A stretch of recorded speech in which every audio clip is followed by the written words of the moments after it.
छह ऐसे भारतीय हैं जिनका इन्वॉल्वमेंट इस पूरे सिनेरियो में देखने को मिला है और जो लिस्ट जारी की गई है 23 नामों की, उसमें 6 भारतीयों का इन्वॉल्वमेंट है। तो सर कैसे देखें, ऐसा क्यों होता है सर?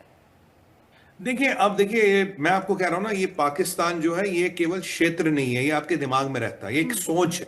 जबकि पाकिस्तान नाम का मुल्क फेल हो चुका, कल हम बात कर रहे थे इस पे, पर पाकिस्तान की सोच अभी फेल नहीं हुई। जहाद का जो आपका प्रकरण है पिछले 1400 साल से चल रहा है, ये फेल नहीं हुआ।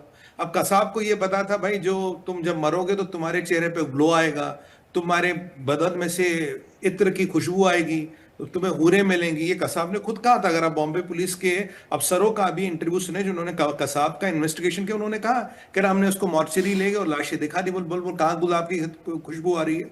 तो कुछ लोग ऐसे जिन्हें हूर और गुलाब की खुशबू और इत्र के झांसों में डाला जाता है, पर वो लोग ये नहीं सोचते कि जो हमें ये कहानी किससे सुनाते, अगर हूर और इत्री मिल रही होती तो वो खुद क्यों नहीं करते, हमसे क्यों करवा रहे। खैर, वो एक रिलीजियस इंडोक्ट्रिनेशन है जिसे कहते हैं।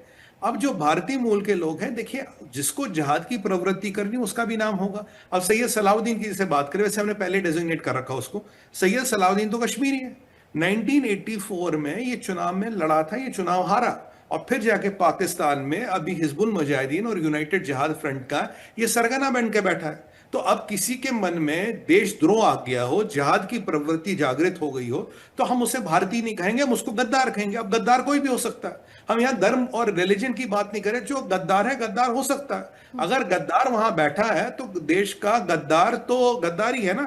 तो अब उसका रिलीजन क्या है, धर्म क्या है, वो अलग मसला है। बट अगर गद्दार है वहां बैठा, तो उसमें और एक पाकिस्तानी आतंकवादी में हम कोई फर्क नहीं करते। अगर हमने पाकिस्तानी डेजिग्नेट किया, अगर कोई भारतीय मूल का गद्दार जिसने देश को बेचा, जिसने अपनी भारत माता का सौदा करने की कोशिश की है, वो भी हमारे लिए उतना ही बड़ा गद्दार है। और आने वाले टाइम में कौन सी कार्रवाई का क्या हो जाए, आजकल तो अननोन गनमैन भी बहुत घूमते हैं, आप जानते हैं पाकिस्तान में। पता नहीं ये लोग कौन है, मैं तो नहीं जानता, बट जो भी है, अब कौन किसके निशाने पे आ जाए, किसकी अकाल मृत्यु हो जाए, कुछ भी हो सकता है। देखिए, मैं सीधी सी बात करता हूं, जी। देश को बचाना माननीय गृह मंत्री जी का, माननीय रक्षा मंत्री जी का और प्रधानमंत्री जी का सर्वप्रथम कर्तव्य है।